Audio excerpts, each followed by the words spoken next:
Hi, my name is April. This is Ready, Set, Pop.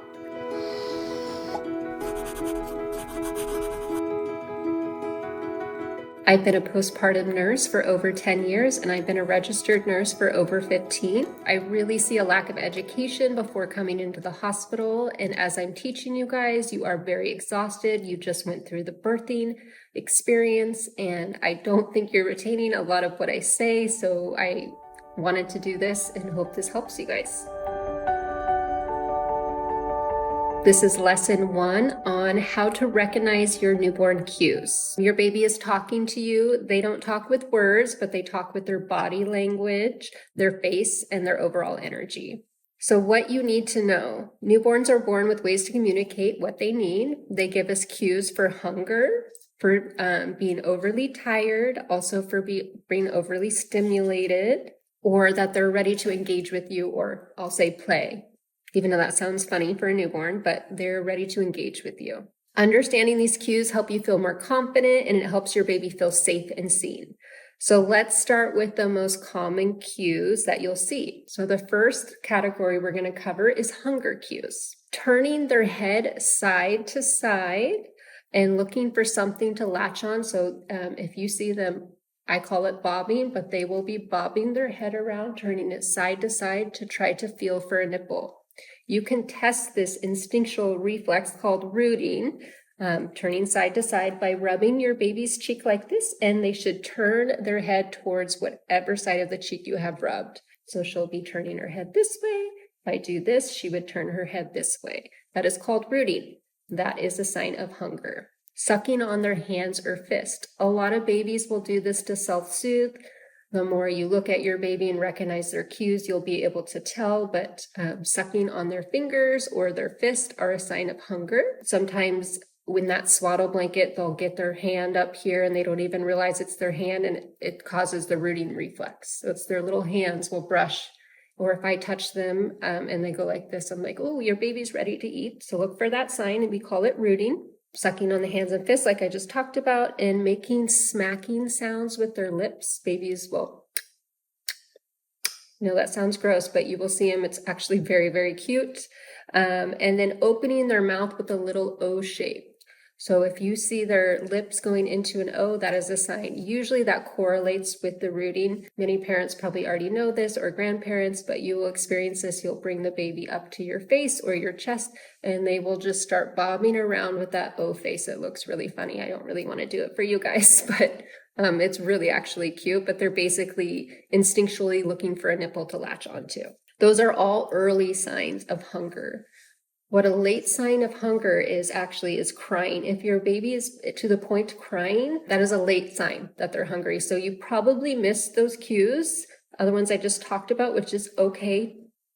It is fine. You will get to learn them. But if they are crying frantic, I probably have already seen those signs, or you haven't, just didn't realize them yet. So, and then also if you wait to the point where they're crying because they're hungry, they get so frustrated, it's very difficult to get them to latch. If this happens in the hospital, call us. We are happy to help every single time you need to latch. That is our job.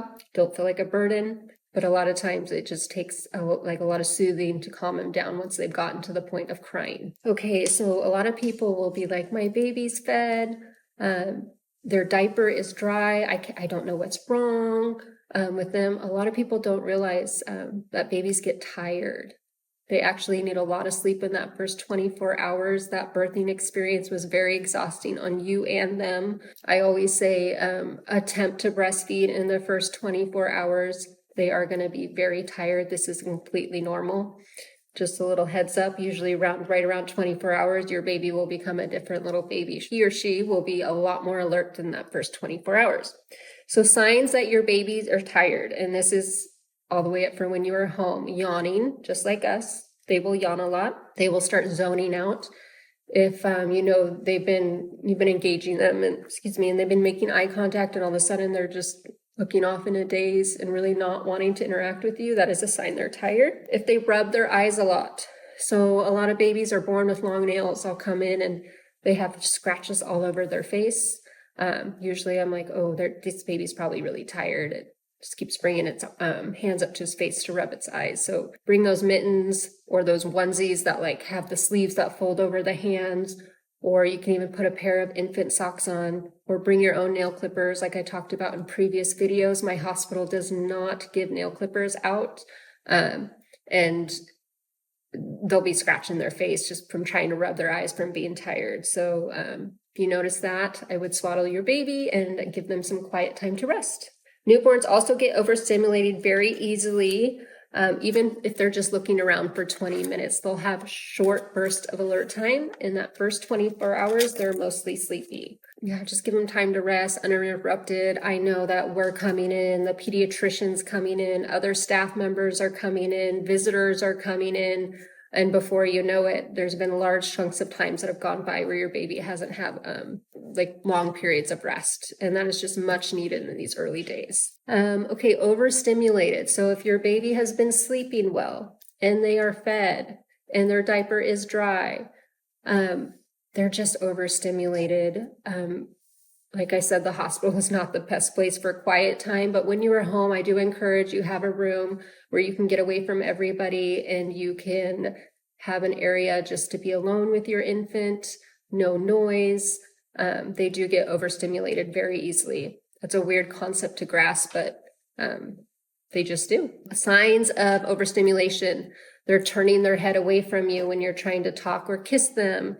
Their bodies stiffen and they arch their back. Babies actually are very, very strong. You'll be surprised, but if they're arching their back and throwing their head back and are very stiff, that is a sign that they are overstimulated. They're telling you, I am over it. I just want to be out of here. I need some quiet time. Part of the stiffness is if they throw their hands out and you notice they spread their fingers apart. That is a sign of frustration. Also try to remove any stimulation and see if you can get your baby to calm down. Also, if they cry suddenly after they've been happy and alert and you've been playing with them, if all of a sudden there's just out of nowhere, they're just fussy and crying, that is a sign that they're overstimulated. Other signs that they show you is when they are ready to engage with you. This is the best part about being a parent, is those little times where your baby wants to play with you.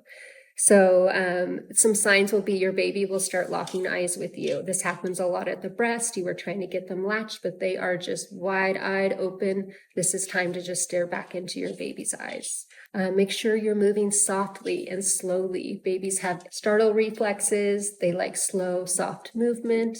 Naturally, we all really do this. We do baby voices. You're so amazing. You're beautiful. They like soft, long, drawn-out words. They also might get very quiet and curious.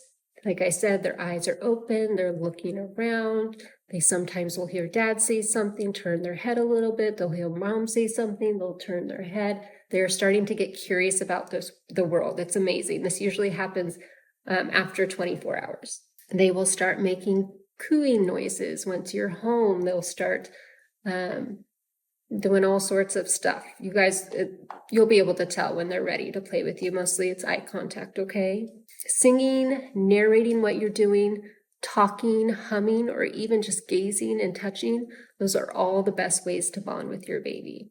This is your baby saying, I feel good and I'm ready to connect, all those things I talked about. And then real quick, I'm going to go over what to do, what not to do, and when to call your doctor. And just a really fun fact, did you know that in the first 2 days that 90% of moms can recognize why their baby's crying? That's so amazing. So what to do? When you see the early hunger cue signs, brooding, sucking on their hands and feet, smacking their lips, the O sound, you feed them, okay? You want to avoid them getting to crying. It makes everything so much smoother. So just learning to recognize all those cues, hunger, sleepiness, overstimulation. And then once you recognize them, respond early to prevent the late stages of frustration and hunger and tiredness, which is crying. Try to skin. Speak softly to your infant. Let your baby hear and feel that you're calm.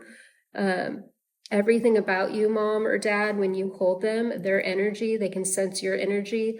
If you're calm, they'll be calm. If you're frustrated, they tend to get frustrated. Babies' heart rates will regulate with yours. So will their temperatures. If I place them skin to skin, and they will regulate their temperature to yours. Same with heart rate, they'll regulate it to yours. So they are very in tune with whoever they are bonding with at the time.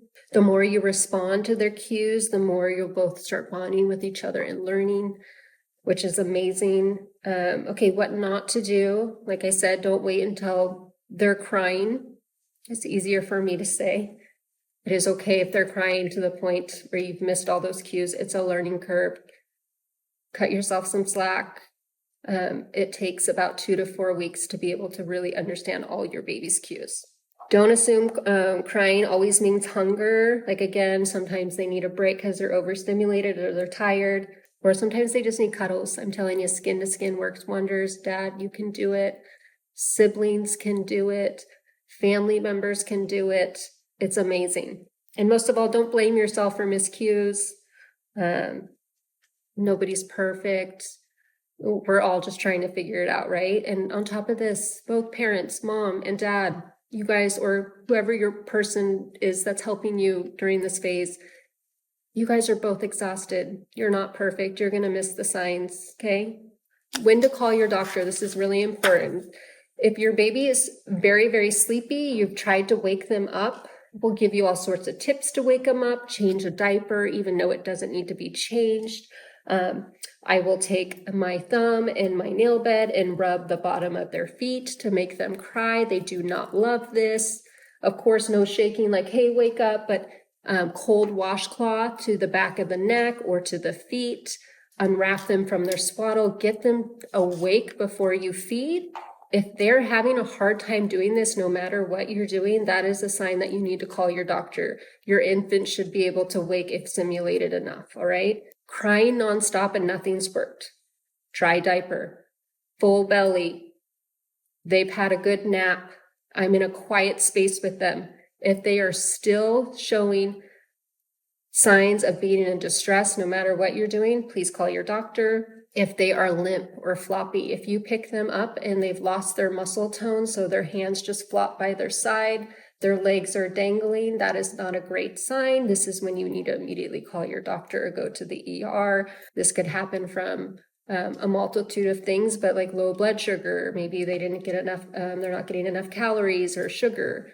But floppy baby is never good. If they're unusually stiff, if you pick them up and their hands, like I said, are out and their fingers are spread and all of their limbs are stiff and they just will not calm down, call your doctor. Or if you have a gut feeling, I don't care what it is, something in you is telling you like, this is not right, trust your instinct, okay? You have them there, I promise you. I would rather, anybody in the healthcare field would rather you call us and it be nothing than not say anything and then, something else could have been prevented. So please, no questions embarrassing, no doctor appointment that ended up being nothing is wrong. Just trust your instincts. Okay, a bonus tip. You can start a baby cue journal. You can write down signs that they were showing before. It's about getting near time to eat. If you have them on a consistent sleep schedule, what they're doing right before they lay down, that kind of stuff. I know keeping a journal, like with all the other stuff you have going on, is almost impossible. So I encourage with whoever your partner is or that you're taking care of this infant with, that you guys just discuss what you're seeing. Hey, did you notice that he was rubbing his eyes like nonstop yesterday? Or, did you notice that she was bobbing her head all over like me when I was doing skin to skin? Just communicate. So it just helps reinforce all those cues that you're seeing. You guys are doing great. I hope this helped. Stay tuned for lesson 2. It's going to be what is normal about newborn behavior and what is not. And I hope this video helps. Please let me know if you have any questions. And yeah, have a great day.